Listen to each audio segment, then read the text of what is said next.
بكتاب الله والسنن التي أتت عن رسول الله تنجو وتربح. Pse ka ardhur te ila që pejgamberi i ka distancu gratë 29? Pse? Për shkak kërkesave.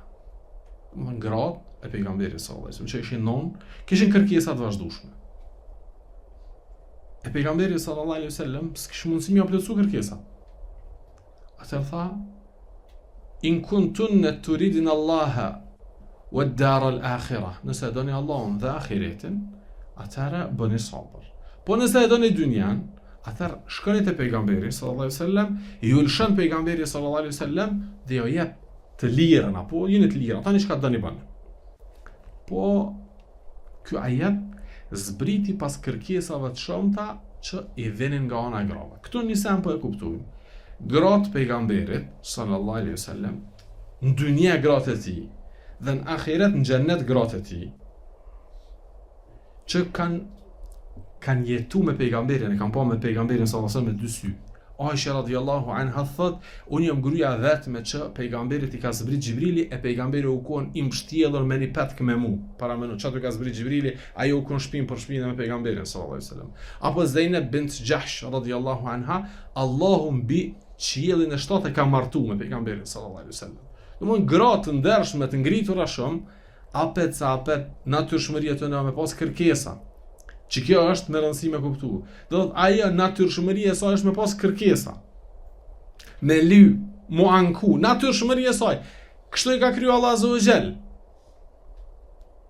Që ka thonë pejgamberi sallallahu alaihi wasallam, ato janë të krijuar min ad-dil'i wa a'waju shay'i fi ad-dil'i a'la. Janë krijuar me brinit, për imajën e saj, atë që është mas shtremtë apo. Domethënë ato që ashtu janë të krijuar. Fastamti' biha wa biha 'iwaj. Knaquni me to çashtu. Edhe pse janë pak të dratha. Çashtu më vjen, më për këtë bukfalisht apo. Knaquni me to çashtu. E çashtu ti duhet mu përshtat dhe ti duhet mu kënaqsh me to. Ndërsa nëse don me drejtu, kasartahu wa kasruha talaquha, me drejtu me bose te me menu, ki me lshu. Ka thonë pejgamberi sallallahu alajhi wasallam, ki me thy atë dhe duhet me bë talak. Çka duhet me vepru çashtu? Mundu ti mu përshtat apo? Ti mu përshtat me to. E jo ti me bua ato me të përshtat. Është një fjalë e urtë arabe. E hershme. Disa përmendin se hadith nuk është hadith. Thonë burri i ndershëm el-kerim. Se el-kerim i ndershëm, el-laim ai që s'është i ndershëm, s'di çu më thon shit. Burri i ndershëm nga burrat, që s'u thuj më mirë, është ai që ja bën shefin gruzëve. Thot ndërsa i kundërti, el-laim, i ulti, i nënshmumi, i poshtri burrave është ai që gruaja vet ja bën shefin atij.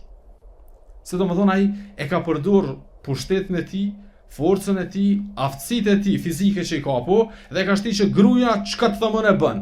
Ama kjo nuk është nder, sepse kjo ja ka prish natyrshmërinë. Natyrshmëria asaj është çashtu më kon ka pak. Apo për këtë shkak gratë e pejgamberit sallallahu alajhi wasallam, pejgamberi sallallahu alajhi wasallam ka bëu sabër. Ato kanë fol shumë, Omeri i ka çortu, pejgamberi sallallahu alajhi wasallam mes tyre ka qesh. Po, domo çështo është natyrshmëria ato, nëse do më kënaq, me to çështo do të më kënaq. Ndryshe s'bën. Mi drejtu i the